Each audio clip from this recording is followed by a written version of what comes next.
Once sharing the same platform, the Mazda 6 and Ford Fusion have gone their separate ways, and they are now completely unique vehicles. And yet both automakers have given their midsize sedans the same qualities, namely excellent styling, great fuel economy, and even that fun-to-drive factor. Now, which one of these two vehicles is better looking, we'll leave up to you. But which one's the better vehicle overall, we'll leave that up to us.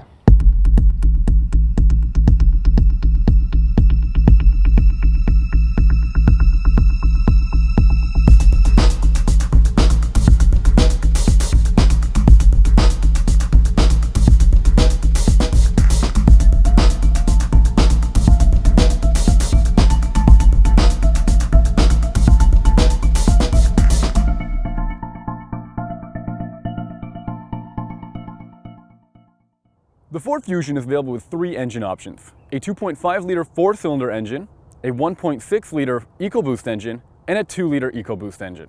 The engine we have is the 1.6-liter, which is turbocharged to 178 horsepower and 184 pounds-feet of torque.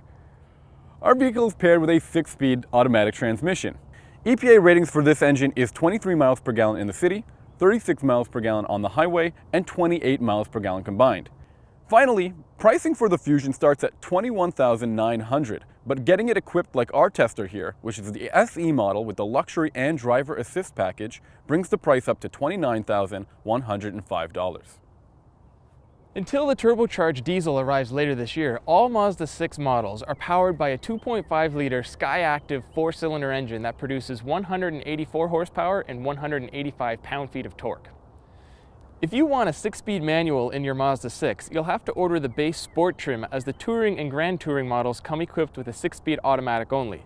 The automatic, as found in this Touring model, is officially rated at 26 miles per gallon in the city and 38 miles per gallon on the highway.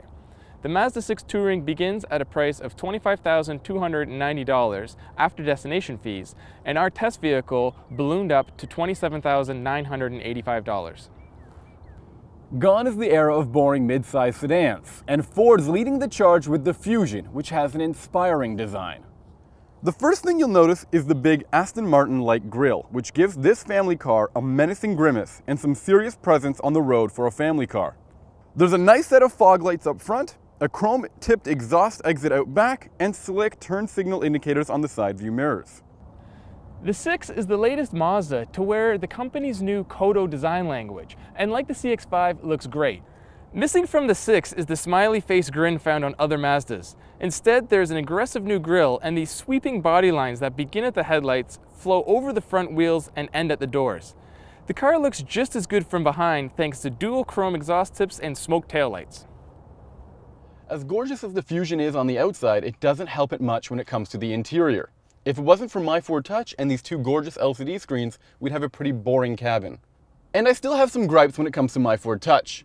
These buttons below the touchscreen are a little finicky, requiring extra attention when you start driving. And the main touchscreen is a little slow, but it is pretty intuitive. Each corner of the screen is dedicated to a specific function of the infotainment system, like the climate control, the audio controls, your phone, and navigation. Overall, you'll find the Fusion much more spacious. It has more headroom in the front and the rear than the Mazda. The Mazda 6 interior has been winning awards, and for good reason.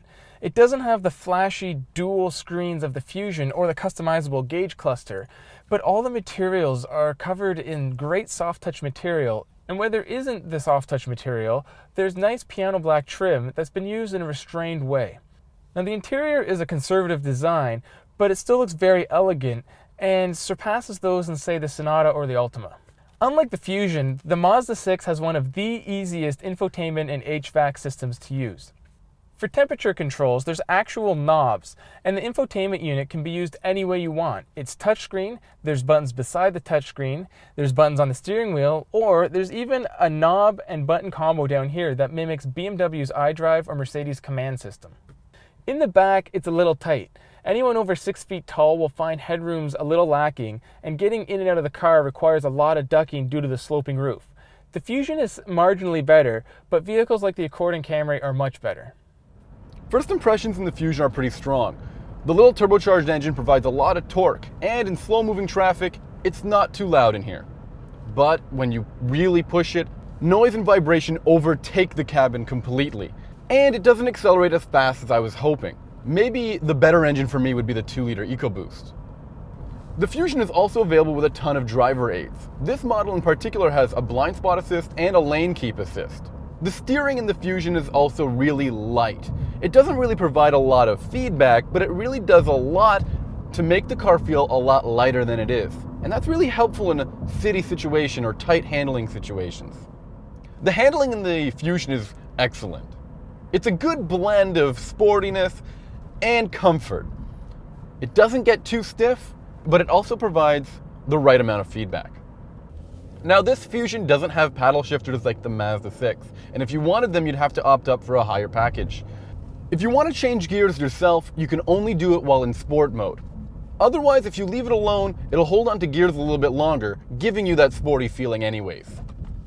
Essentially, the Fusion is available with all the high-end tech that you'd find on a luxury car, and it works just as well. Despite having a larger engine, the Mazda6 is actually rated by the EPA to be more fuel efficient than the Ford Fusion. This is done thanks to Sky Active technology, which reduces vehicle weight and reduces friction of the mechanical components. Does it work? In a word, yes. After a week of hard driving, the Mazda6 returned an average of 29.4 miles per gallon. That's over 5 miles per gallon better than the Ford Fusion returned. The lighter weight of the 6 is felt on the road. It's quicker to turn in corners, feels more tossable, and just altogether more composed. Now, usually this means a vehicle will have a rougher suspension and just feel less refined, but that's not the case, as somehow the 6 still feels like a more well put together vehicle than the Fusion. The engine in the Mazda6 is merely adequate, but what non-turbocharged 4-cylinder engine in a family sedan doesn't feel this way?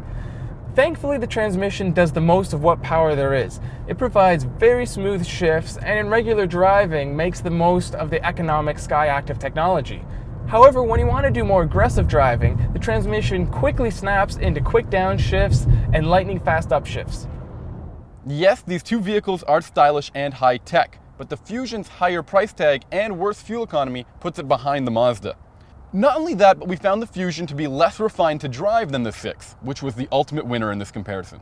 Those who are looking to buy a Honda Accord, Toyota Camry, or the Ford Fusion need to take a look at the Mazda6. It's gone from an also-ran in the segment to top of the class. We feel it's going to be a huge hit for Mazda this year. For more on this car comparison and others like it, visit autoguide.com.